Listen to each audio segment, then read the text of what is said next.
پێم خۆشە دانە لەسەر ئەم چەمکانە بۆستم، چونکە ئەوەی کە پێی ئەوترێ شوناس بۆ فیلم ئەم شتانە دروستیەکەن. چیرۆکی بەمەسمان لە چیرۆکی کوردی چییە؟ ئەگەر دیقەتی ئەم فیلمە کوردیانە بین کە لە ئێستا لەم چەند ساڵایە دروست دەکرێن، گزارشتن لە ژیانی کۆمەڵایەتی سیاسی ئابووری و چیرۆکی ژیانی خەڵکی کورد، وەک چۆن فیلمێکی هیندی چیرۆکەکەی باسی چیرۆکی خەڵکی هیندستانەکە، وەک چۆن فیلمێکی فەڕەنسی باسی ئینسانی فەڕەنسیەکە. ئەم چەند ساڵی کە ئەگەر چی بە ژمارە فیلمە کوردیەکان ڕەنگە کەم بن، بەڵام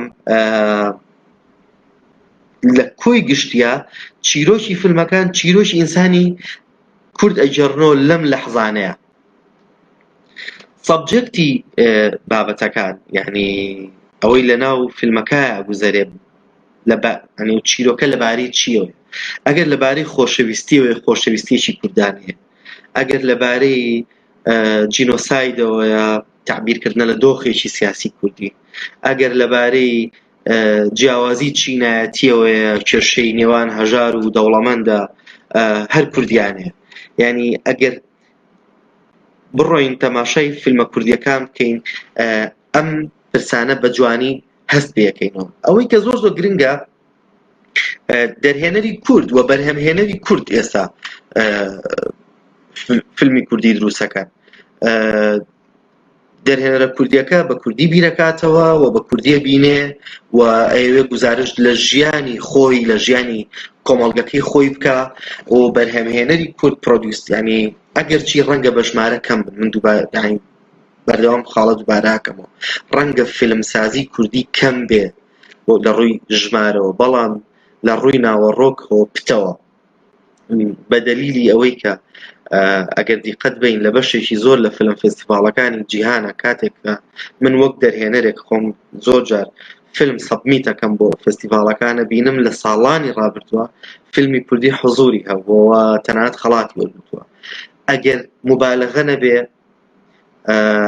و ڕەنگە بەراوردکاریش خۆی کارێکی زۆر ڕاز نەبێ لەم دۆخەیە، بەبێ هەبوونی هەندێک ئامار و هەندێک سەرچاوانە، بەڵام ئەما گەر وەکو تێبینی ڕاستەقینەی خۆم بکەم، ڕەنگە لە سینەمای زۆر شوێنی تر فیلمسازی کوردی بەهێزتر حوزوری هەبێ لەناو فێستیڤاڵەکانە. ینی فیلمی کوردی بەهێزتر ئامادەیی هەیە لە فیلمی عەرەبی. بەنمونە ئێستا ئەگەر یەک نمونەی بچکۆلانە بێنینەوە لەبارەی ئەوەی کە فیلمێک کە ئەگەر چیرۆکەکەشی کوردی بێ، سەبجەکتەکەشی کوردی بێ، بەڵام دەرهێنەرەکەی یان بەرهەمهێنەرەکەی کورد نەبێ.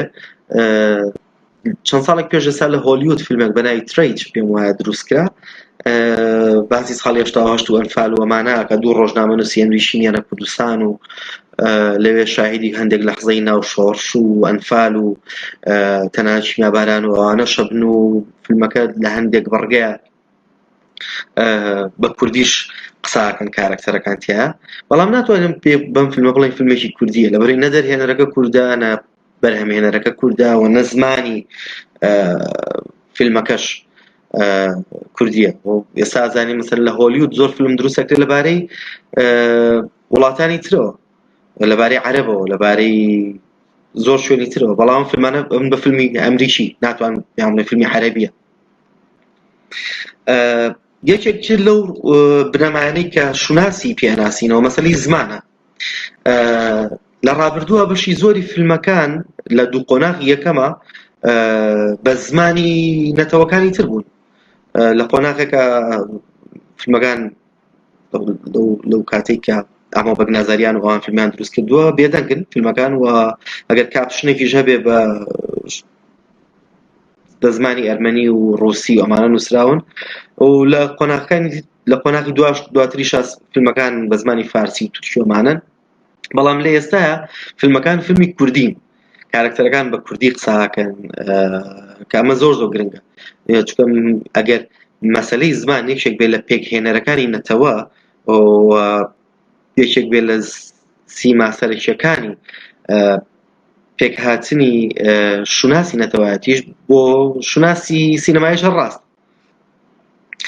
مەسەلەی کولتور و دابونەریتی کۆمەڵایەتی تەمان لەناو فیلمە کوردیەکانە بە دیدێکی ڕەخنەگرانەوە هەندێک جار باز لە هەندێک پرس و مەسەلە کراون کە بابەتی دابونەریتی کۆمەڵایەتین ڕەخنەی لێ گیراوە لە هەندێک شوێنیشە هەندێک خاڵی پۆزەتیڤ بە جوانی باس کراوە جەژنەکان شاییەکان ئەو سروتانی کە لەناو کۆمەڵی کوردەواریە هەن لەناو فیلمەکانە ئامادەیان هەیە.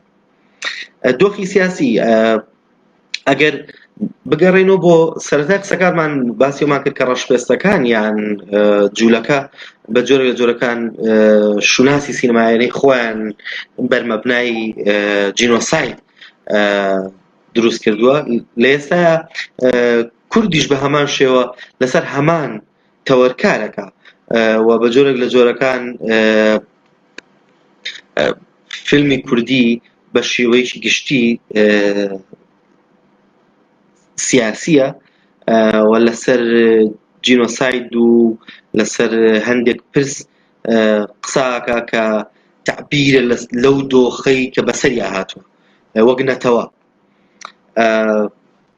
یەکێکی تر لە ڕەکیزەکانی پێکهێنەری شوناس مەسەلەی چەمکی پاڵەوانە.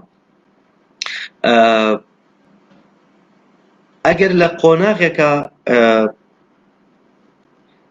پاڵەوانی ئێمە پاڵەوانی کوردی پاڵەوانێکی شکست خواردوو یا دۆڕاو بوو بێ ئەمە زۆر جار لەناو ئەدەبیاتە ئەم مەسەلەیمان هەیە پاڵەوانەکانمان شکستە خۆن لە ئاخیر جارە و ئەدۆڕێن ناتوان سەرکەوتوو بن بەڵام وردە وردە خەریکە لە سینەمایە ئەم دیدەش بە جۆرێک لە جۆرەکان بەهۆی پێگەیشتن یان تێگەیشتن یان جۆرێکی تر بیرکردنەوە لە ناو ئینسانی ئێمەیە خەریکە گۆڕانکاری بەسەرایەت. ئەگەر لە قۆناغێکە پاڵەوانەکەی ئێمە شەهید دەبێت، ئەگەر لە قۆناغێکە پاڵەوانەکەی ئێمە جینۆساید دەکرێت، ئەگەر لە قۆناغێکە پاڵەوانەکەی ئێمە دۆڕێ، بەڵام ئێستا وردە وردە ئێمە توانین هەڵگەڕانەوەی ئەو وێنەی قوربانی بۆ پاڵەوانە و پێچەوانەکردنەوەی ئەو دیدە ئۆرنتاڵستیە لە لای فیلمە کوردیەکان ببینین. هەندێک نمونەی زۆر کورت بە خێرایی باسەکەم. ئەگەر لە فیلمە ئەڵمانیەکەی کە باسم کرد گەڕانەوە بە ناوچیەکانی زاگرۆسە کورد وەک چەتە پیشانەیە، فیلمی زارەی فیلمی زارە زەر فیلمی زەر کە لە ماوەی پێشوا دروستکرا ڕەک پێچەوانەکەیمان پێڵێ مرۆڤەکانی مە چەتەنی شۆڕژگەڕ و خەونیان هەیە و دابونەریتیان هەیە، کللتوریان هەیە، میوزیکی هەیە و جوگرافیایەکی دیاریکراوی هەیە بۆ یەگەڕێیتەوە، مێژووی هەیە و ئەوانەی لەو شاخەن مرۆڤی شۆڕژگێڕن.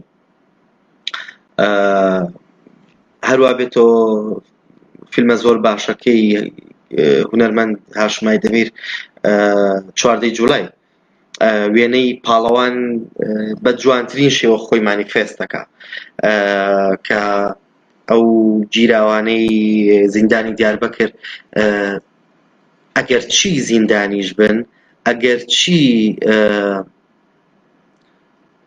تیانە ئەعدامەکرێ ئەمرێت سزادرێ، بەڵام بە پێوەیە و قاچی لەسەر عەرزە و دەنگی دلێرە و مرۆڤ فەخرەکە بە کوردبوونی خۆی و کاتێ تەماشای فیلمەکە. ئەمە ئەم دیدەی کە وێنەکە پێچەوانە کاتەوە پاڵەوانی ئێمە قوربانی نییە، ئەگەر قوربانیش بێ پاڵەوانە. تەنانەت ئەتوانین لە لای بەهمەنی قوبادی کارکتەری مامۆ کە سەرپەرشتی گروپێکی میوزیکەکە کە چەندین ساڵە نایەڵەن دەنگیان بگا بە هەر زەبرێک بێوێ سنوور ببڕێ و تیمەکەی کۆ کاتەوە و ئەوێ جارێکی تر دەنگی خەفەکراوی مێژوویەکی هەزاران ساڵە بخاتەوە سەر ستەیج و تەحەدای ئەم بارودۆخاکە جا ئەگۆڕێ ئەبێ بە شتێکی تر بە هەمان تۆزێک واقعیانە لەناو مەسەلەکە کارەکە. سەرنجتان بۆ فیلمی بیرەوەری ئەسپی ڕەش هونەرمەند شارام عەلیدی ڕاکێشم. بەڕاستی یەکێک لەو جوانترین وێنەیانەی کە بۆ قوربانی کراوە لەناو فیلمی کوردیە لە ماوەی ئەم چەند ساڵی ڕابردووە لەناو ئەم فیلمەیە. کاتێک گەریلایەکی ژن شەهید دەبێ و ئەیانەوێت تەرمەکەی هەر چۆنێک بووە بگەڕێنەوە بۆ زێدی خۆی، لە ئەساس ئێمە لەبارەی شەهیدێکەوە قساکەین، بەڵام شەهیدێک بە پێوەیە، شەهیدێک نامرێ، شەهیدێک بە قۆناغی جیاوازە تێپەڕێ. چەند نمونەی تری هاوشێوە توانین بدۆزینەوە کە ڕەنگە ئێستا کاتەکەی ئەوە نەبێ.